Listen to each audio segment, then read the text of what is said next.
নমস্কার। খবরের অন্তরালের খবর নিয়ে ক্যালকাটা ডায়ালগস থেকে আমি মনোজ দাস। এখনকার আলোচনার বিষয় বাংলাদেশের নির্বাচন এবং কোন দল আসবে দেশের ক্ষমতায়, কে হবেন প্রধানমন্ত্রী, এবং আরও বিশেষ করে কি আছে সেনাপ্রধান ওয়াকারুজ্জামানের মনে। কারণ বাংলাদেশের একটি শিশুও জানে যে দেশের ক্ষমতার আসল রাশ আছে সেনাপ্রধানের হাতেই। সুতরাং একটা বড় প্রশ্ন, জেনারেল ওয়াকারুজ্জামান কি চান?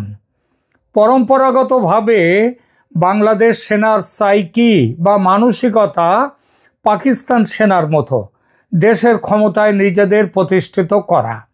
বেসামরিক শাসন নামমাত্র পাকিস্তানে, আসল ক্ষমতা সেনার হাতে। তারপরেও সেনার খিদে যখন মেটে না তখন কু বা অভ্যুত্থান ঘটিয়ে ক্ষমতা পুরোপুরি দখল করে। এমন ঘটনা যেমন পাকিস্তানে তেমন বাংলাদেশে একাধিকবার ঘটেছে। সেই পথে কি চলতে চাইছেন জেনারেল ওয়াকারুজ্জামানও? বিএনপি ক্ষমতায় এলে ওয়াকারুজ্জামানের বিপদ। কারণ গ্রেনেড হামলার পরে তারেক রহমানের মেরুদণ্ড ভেঙে প্রায় অথর্ব করে দিয়েছিল যারা, তাদের নেতৃত্বে ছিলেন ওয়াকারুজ্জামান। ওয়াকারুজ্জামান তাই কি চাইছেন এরশাদ ও জিয়ার মতো রাজনৈতিক দল তৈরি করে বা নেতৃত্ব দিয়ে রাজনৈতিক দলের নিজেকে রাষ্ট্রপ্রধান হিসেবে প্রতিষ্ঠিত করতে? এমন সন্দেহ করার যথেষ্ট কারণ আছে। এই ব্যাপারে শেখ হাসিনাবিহীন আওয়ামী লীগ তার টার্গেট।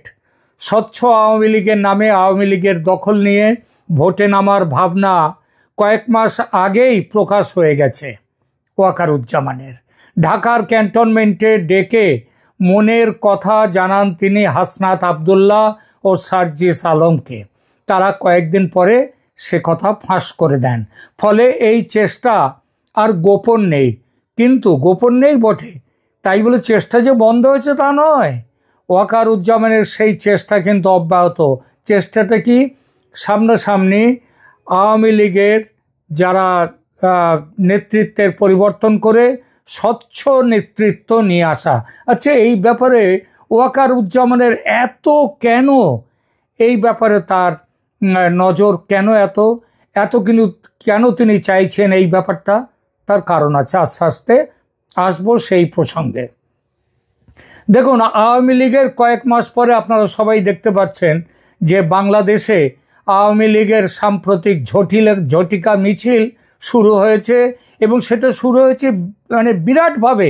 এক এক জায়গায় ছোট্ট করে 2-5 জন এসে একটা মিছিল করে জয় বাংলা বলতে বলতে চলে গেল, শেখ হাসিনা জিন্দাবাদ করতে করতে চলে গেল। ব্যাপারটা তা আদৌ নয়। ঝটিকা মিছিল ক্রমশ বড় হচ্ছে, হাজার হাজার মানুষ আসছে সেখানে, আর পুলিশ বা সেনার তরফ থেকে কোনো বিরোধিতা করা হচ্ছে না, কাউকে ধরা হচ্ছে না। প্রথমে একদিন বোধহয় 7 জনকে ধরা হয়েছিল, তাদের ছেড়েও দেওয়া হয়ে গেছে। তো এরা সেনা কিংবা পুলিশ কোনো বিরোধিতা করছে না। যত দিন যাবে তত আওয়ামী লীগের নৌকার মিছিল বাড়বে সেনাপ্রধানের সহযোগিতায়। ডাকসু ও জাকসুর নির্বাচনে জামায়াতের বিরাট জয় হয়ে গেছে ইতিমধ্যে, ও বিএনপির চরম পরাজয়। এই জামাতের জয় এবং বিএনপির পরাজয় দেশের রাজনীতির মানচিত্র আমূল বদলে দিয়েছে। আর এই বদলে যাওয়া মানচিত্রে দেশের পরিস্থিতি ওয়াকারুজ্জামানকে আরো আশান্বিত করেছে। আগেই বলেছি, বাংলাদেশের সামরিক বাহিনীর মানসিকতায় পাকিস্তান সেনাবাহিনীর ধাঁচ, যেখানে দেশের ক্ষমতা নিয়ন্ত্রণে সেনাবাহিনীর মুখ্য ভূমিকা। পাকিস্তানের সেনাবাহিনী বেসামরিক শাসনের পর্দার আড়ালে ক্ষমতা ভোগ করে, তারপরও ক্ষমতা পুরো দখলের অভিজ্ঞতা বারবার হয়েছে। বাংলাদেশেও এরকম ঘটনা ঘটেছে। জিয়াউর রহমান, হুসেন মোহাম্মদ এরশাদ এই পথে গিয়েছেন। ওয়াকারুজ্জামানের পরবর্তী রাজনৈতিক পরিকল্পনাও এই পথেই যেতে পারে। নিজেকে রাজনৈতিক নেতা হিসেবে প্রতিষ্ঠিত করার সম্ভাবনা তার আছে, তবে আগেরগুলোর থেকে এবারের পার্থক্য আছে। আগে তারা সেনাপ্রধান হয়ে রাষ্ট্র ক্ষমতা সামরিক কু করে ক্ষমতা দখল করে তারপরে রাজনৈতিক দল তৈরি করেছেন। এখন কিন্তু সেনাপ্রধান ওয়াকারুজ্জামানের হিসাবটা আলাদা, কৌশলটা অন্যরকম। 2024 সালের জুনে সেনাপ্রধান হিসেবে দায়িত্ব নেয়ার পর থেকেই ওয়াকারুজ্জামান দেশের রাজনৈতিক পরিস্থিতিতে এক গুরুত্বপূর্ণ ভূমিকা পালন করছেন। তিনি বারবার বলছেন, তিনি যখন 2024-এর 5 আগস্ট তিনি বলেছিলেন দেশের জানমাল রক্ষা করার দায়িত্ব নিজের কাঁধে তিনি নিচ্ছেন, যদিও পরে তিনি নিজের কাঁধে রাখেননি, সেটা দিয়ে দিয়েছেন একে আমাদের উনি যে আছেন আমাদের প্রধান উপদেষ্টা মোহাম্মদ ইউনূসকে দিয়ে দিয়েছেন। তাহলে কেন দেননি? কিন্তু মনের ইচ্ছা ছিল কিন্তু পুরো, কিন্তু নেননি তিনি। দায়িত্ব তখন দিয়ে দিয়েছিলেন, ভেবেছিলেন অপরচুন মোমেন্ট এখনো আসেনি, সেটা আসবে। তো তারপর থেকেই জুনে সেনাপ্রধান হিসেবে দায়িত্ব নেওয়ার পর তিনি 5 আগস্টেই তিনি এই ব্যাপারটা হয়ে গেল বাংলাদেশে। শেখ হাসিনা চলে এলেন ভারতে। তারপর 2025 সালের মে মাসে তিনি বললেন যে অন্তর্বর্তী সরকার হিসেবে মোহাম্মদ ইউনূসের নেতৃত্বাধীন সরকারকে ডিসেম্বরের মধ্যে চূড়ান্ত নির্বাচন করবার জন্যে চূড়ান্ত সময়সীমা দিলেন। এটা শুধু প্রশাসনিক দাবি কিন্তু নয়, বরং ওয়াকারুজ্জামানের রাজনৈতিক কৌশলের অংশ। একই সঙ্গে তিনি জোর দিলেন কি দেশের সার্বভৌমত্ব রক্ষা, দেশের রাজনৈতিক অস্থিরতা দূর করা, সবাইকে তিনি সতর্ক হতে বললেন। এইসব করে তিনি কোথায় যেতে চাইলেন আপনারা খেয়াল করে দেখবেন। এইসব কথাগুলো বলবার সঙ্গে সঙ্গেই দেশের মানুষ যারা সেনা শাসন চায় না তারাও পর্যন্ত বলল ওয়াকারুজ্জামান ক্ষমতা নিন, এই মোহাম্মদ ইউনূস এবং তার সরকার চলে যাক। তো সেনাপ্রধান হিসেবে তিনি তার প্রাথমিক কাজগুলো করে নিয়েছেন। এখানে রাজনৈতিক নেতা হিসেবে কি করে নিজেকে প্রতিষ্ঠা করবেন, কিভাবে দেশের ক্ষমতায় তিনি বসবেন। সেনাপ্রধান হিসেবে তার এই যে কৌশল, তার সবচেয়ে বড় উদ্বেগ সেটা হলো বিএনপির রাজনৈতিক উত্থান নিয়ে। 2004 সালের কেন এই এত উদ্বেগ তার? তাহলে একটা পুরনো ঘটনার কথা একটু বলতে হয়। 2004 সালের গ্রেনেড হামলার সময় তারেক রহমানের বিরুদ্ধে পরিচালিত তদন্তে ওয়াকারুজ্জামানের সিদ্ধান্ত নেতৃত্ব বিএনপির জন্যে রকমারি বিপদ হয়ে দাঁড়িয়েছে। তারেক রহমান মামলার আপিলেও সুপ্রিম কোর্ট 2025 সালের সেপ্টেম্বর মাসে সাম্প্রতিক সিদ্ধান্তে তাকে খালাস দিয়েছে, যেটা আবার সেনাপ্রধানের জন্য উদ্বেগের কারণ। বিএনপি ক্ষমতায় যদি আসে তাহলে সেনাপ্রধান জানেন তার বিরুদ্ধে প্রতিশোধমূলক ব্যবস্থা নেবে। কেন নেবে? তার কারণ হচ্ছে ওই গ্রেনেড হামলার সময় যারা ওই তারেক রহমানের পিঠের মেরুদণ্ড ভেঙে দিয়েছিল, সেই ভেঙে দেওয়াটা জানা যায় এটা এই ওয়াকারুজ্জামান তখন সেনাপ্রধান অবশ্যই নন, কিন্তু তার নেতৃত্বেই এটা ঘটেছিল। সুতরাং এই হুমকির সম্মুখীন হয়ে ওয়াকারুজ্জামান রাজনৈতিক হাতিয়ার হিসেবে একটি স্বচ্ছ আওয়ামী লীগ গঠনের চিন্তা ভাবনা অনেকদিন আগের থেকেই করেছেন।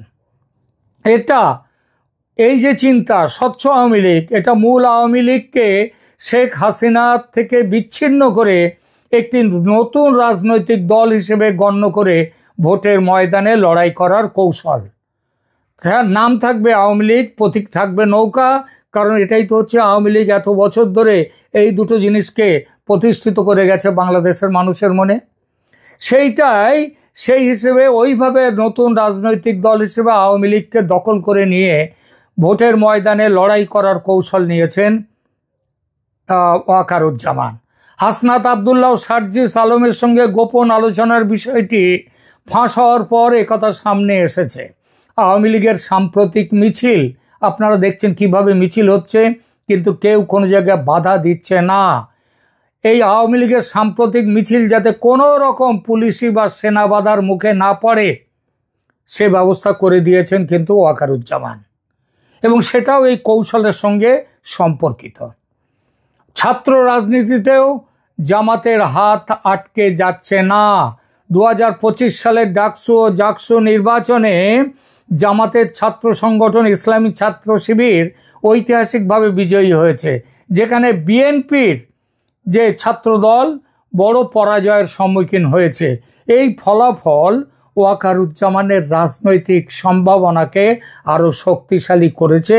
কারণ বিএনপি পিছিয়ে গেছে, যাদেরকে এতদিন বলা হচ্ছিল যে ক্ষমতার সবচেয়ে বড় দাবিদার, তারা পিছিয়ে গেছে। এতদূর এসে দেখা যাচ্ছে ওয়াকারুজ্জামান ইতিহাসের গোপন পথ অনুসরণ করছেন, যেমন করেছিলেন কিন্তু জিয়াউর রহমান ও হোসেন মোহাম্মদ এরশাদ। তারা তাদের নিজস্ব রাজনৈতিক দল প্রতিষ্ঠার মাধ্যমে সামরিক ক্ষমতা থেকে রাজনৈতিক ক্ষমতা দখল করেছিলেন। আজকের দিনে সেনাপ্রধানও সেই পথ অনুসরণ করতে চলেছেন।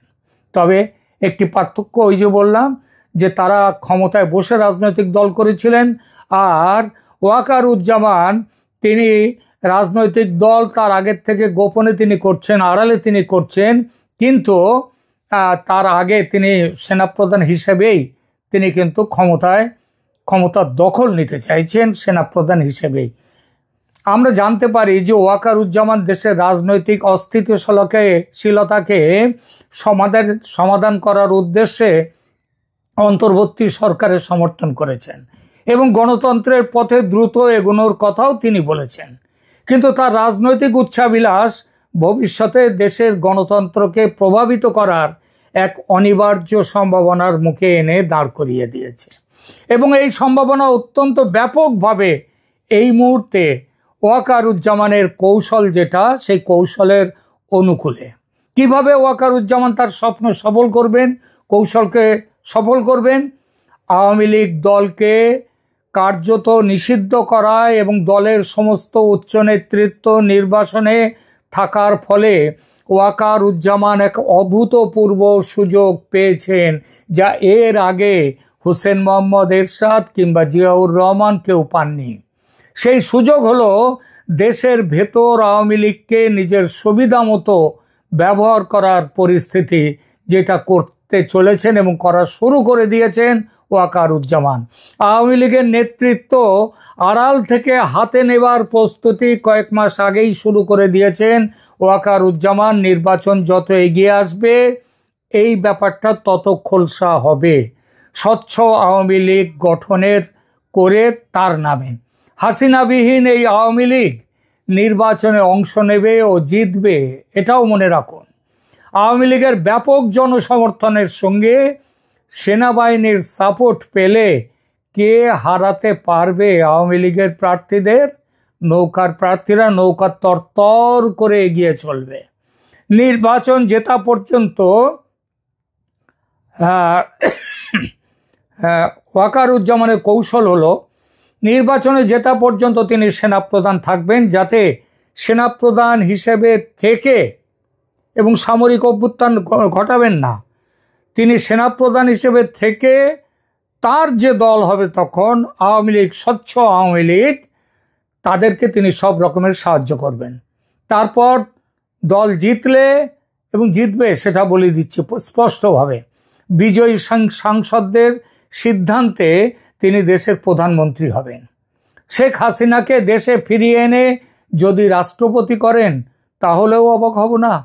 এই পদ্ধতিতে বিএনপি, জামাত, মৌলবাদীরা হারলো, জিতলো আওয়ামী লীগ। যদিও তার নেতৃত্বে শেখ হাসিনা নন, থাকবেন ওয়াকারুজ্জামান এবং তার নেতৃত্বে নতুন নেতৃত্ব যারা আসবেন তারা। প্রশ্ন হলো, এই ব্যবস্থা কি শেখ হাসিনা মানবেন? মানতে চাইবেন না অবশ্যই, কিন্তু না মেনে করবেন কি? সারা জীবন দেশের বাইরে থাকবেন যেমন এখন আছেন? শেখ হাসিনা প্রাজ্ঞ রাজনীতিবিদ, এ কথাটা কিন্তু মনে রাখবেন।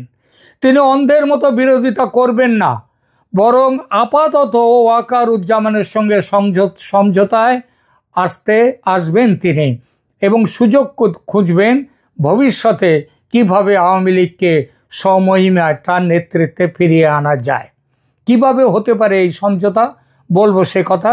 তবে তার আগে বলি কিভাবে জেনারেল ওয়াকার ক্ষমতা দখল করবেন, কিভাবে নব কলেবরের আওয়ামী লীগকে ক্ষমতায় আনবেন এবং নিজেকে প্রধানমন্ত্রীর আসনের কাছে পৌঁছে দেবেন। সহজ হিসাব, প্রথমত নতুন ও স্বচ্ছ আওয়ামী লীগের প্রার্থী নির্বাচন করবেন ওয়াকারুজ্জামান। নতুন দলীয় কমিটির দায়িত্বে বসাবেন নিজের বিশ্বাসভাজনদের, যাতে নির্বাচনের পর ক্ষমতা দখলে সমস্যা না হয়। দ্বিতীয়ত সেনাপ্রধান হিসাবে থেকে নির্বাচনী প্রক্রিয়াও নিয়ন্ত্রণ করবেন তিনি। যাতে তার দল অর্থাৎ আওয়ামী লীগের কোনো রকম অসুবিধে না হয় নির্বাচনে। তৃতীয়ত, এভাবে বৈধতার আবরণে দেশকে বাঁচাবার লক্ষ্য নিয়ে আওয়ামী লীগের নামে ক্ষমতা দখলের যে প্রচেষ্টা তিনি করবেন, আমি লিখে দিচ্ছি, দেশের মানুষের সমর্থন পেতে একদমই অসুবিধা হবে না, এবং এই পদ্ধতিতে আন্তর্জাতিক গ্রহণযোগ্যতা অর্জন করতেও অসুবিধা হবে না। কারণ জামাতের ওই ইসলামী এবং মৌলবাদী রাজনীতি, তাদের জঙ্গি সন্ত্রাসবাদী ব্যাকগ্রাউন্ড, এবং একই সাথে বিএনপির সেই একই সমস্যাগুলো, এর থেকে মুক্তি পেতে এটা একটা কিন্তু বড় একটা কৌশল, এবং আন্তর্জাতিক গ্রহণযোগ্যতা বাংলাদেশের বাইরে থেকেও তার মিলতে তিনি পাবেন। ইতিমধ্যে দেখা যাচ্ছে যে সেনাবাহিনী রাজনৈতিক প্রক্রিয়ায় গভীরভাবে জড়িত। আওয়ামী লীগ নেতৃবৃন্দকে সেই আগস্টে আশ্রয় দেয়া এবং তাদের মিছিলে, বর্তমানে তাদের মিছিলে বাধা না দেয়া, এসবই হচ্ছে এই কৌশলের অংশ। নির্বাচনের আগে শেখ হাসিনার ফিরে আসার সম্ভাবনা, এই পরিপ্রেক্ষিতে ঠিক কতটা? শেখ হাসিনা কি এইভাবে যদি নির্বাচন হয় তাহলে সেই নির্বাচনের আগে তিনি দেশে ফিরবেন? আমার ধারণা সে সম্ভাবনা কম। দেখতে হবে দেশে ফিরলে তার উপস্থিতি ওয়াকারুজ্জামানের পরিকল্পনার সহায়ক হবে কিনা। যদি বোঝেন ওয়াকারুজ্জামান যে তার শেখ হাসিনা দেশে এলে তার সুবিধা হবে, তিনি তাকে নিয়েও আসতে পারেন।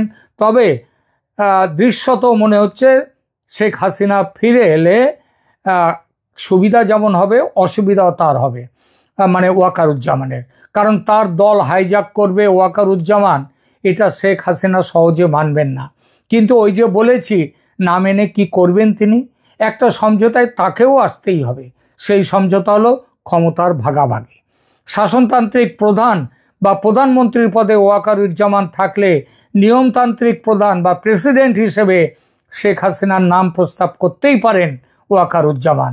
শেখ হাসিনাকে রাষ্ট্রপতি করার এই কৌশল, এই পরিকল্পনা কিন্তু অসাধারণ রাজনৈতিক বুদ্ধিমত্তার পরিচায়ক। শেখ হাসিনাকে রাষ্ট্রপতি করে ওয়াকারুজ্জামান মুজিববাদী ধারার ধারাবাহিকতার দাবি করতে পারবেন। মুক্তিযুদ্ধের পক্ষে দেশের যে বিরাট সংখ্যক মানুষ আছে, তাদের কাছে জামাত বা বিএনপির চেয়ে ওয়াকারুজ্জামান অনেক অনেক ভালো অপশন তাদের কাছে। ওয়াকারুজ্জামান এই পরিস্থিতিতে বাংলাদেশের বেস্ট অপশন। রাষ্ট্রপতি হিসেবে হাসিনা প্রতীকী ক্ষমতায় থাকবেন, আর প্রধানমন্ত্রী হিসেবে জেনারেল ওয়াকারুজ্জামান প্রকৃত নির্বাহী ক্ষমতার অধিকারী হবেন। আন্তর্জাতিক গ্রহণযোগ্যতা, আগেই বলেছি, ভারত সহ আন্তর্জাতিক সম্প্রদায়ের কাছেও এটি একটি সমঝোতামূলক সমাধান হিসেবে উপস্থাপন করা যাবে। কিছু চ্যালেঞ্জ অবশ্য আছে। বিএনপি জামায়াতের একটা প্রতিরোধের সামনে পড়তে হতে পারে, কিন্তু সেনাপ্রধান ওয়াকারুজ্জামান সেনা তার ক্ষমতায় থাকাকালীন তাতে বিরাট কিছু অসুবিধে তার কেউ করতে পারবে না। জাকসুতে জামায়াত যতই জিতুক এবং বিএনপি দুর্বল তা সত্ত্বেও তারা মিলেমিশে ওয়াকারুজ্জামানের কৌশলের বিরুদ্ধে রাস্তায় নামতে পারে। হাসনাত আবদুল্লাহ, সার্জি সালামের মতো নেতারাও এই পরিকল্পনা জেনে তো গেছেন তারা অনেক দিনে, কিন্তু তাদের অবস্থা এখন খারাপ। তারা এই পরিস্থিতিতে বরং ওয়াকারুজ্জামান ক্ষমতায় থাকলে তাদের একটা সেফ এক্সিট না হোক, ভবিষ্যতে তাদের যে বড় কোনো দুর্ভোগের মধ্যে পড়তে হবে না, সেটাও কিন্তু তারা ভাবছে। আমার মূল্যায়ন যেটা হচ্ছে 90, এই যে কথাগুলো বললাম, ওয়াকারুজ্জামানের প্ল্যান ইত্যাদি, এগুলো 90% সম্ভাব্য বলে আমি ব্যক্তিগতভাবে মনে করি। কারণ ঐতিহাসিক নজির আছে। এরশাদ ও জিয়ার মতো সাময়িক নেতারাও এই একই পথ ধরেছিলেন। আর তাছাড়া বর্তমান রাজনৈতিক শূন্যতায় এই কৌশলের জন্য আদর্শ পরিবেশ তৈরি করেছে, এবং সেই পরিবেশে ওয়াকার ইজ দ্য ফিটেস্ট। এই পরিকল্পনার সফলতা নির্ভর করবে নির্বাচনী ব্যবস্থাপনায় সেনাবাহিনীর দক্ষতার উপর, আওয়ামী লীগের সাংগঠনিক পুনর্গঠনের গতির উপর। সেটা হবেই, কারণ ওয়াকারুজ্জামান নিজেই সেটা পেছন থেকে দেখবেন। আর বিরোধী দলগুলোর প্রতিরোধের মাত্রার উপর আমার মনে হয় না খুব বেশি প্রতিরোধ তারা গড়তে পারবে, কারণ গত বছরের প্রতিরোধের পর মানুষ দেখেছে যে এদের আসল চেহারাগুলো কি। সুতরাং ওয়াকারুজ্জামান মনে হয় নির্বাচন উত্তর বাংলাদেশের ক্ষমতা ওয়াকারুজ্জামানের হাতে থাকবে, কিন্তু সামরিক ও অভ্যুত্থান ঘটিয়ে নয়, নির্বাচনের মাধ্যমে। এখানেই রাখছি এখনকার মতো। ভালো থাকবেন, ধন্যবাদ।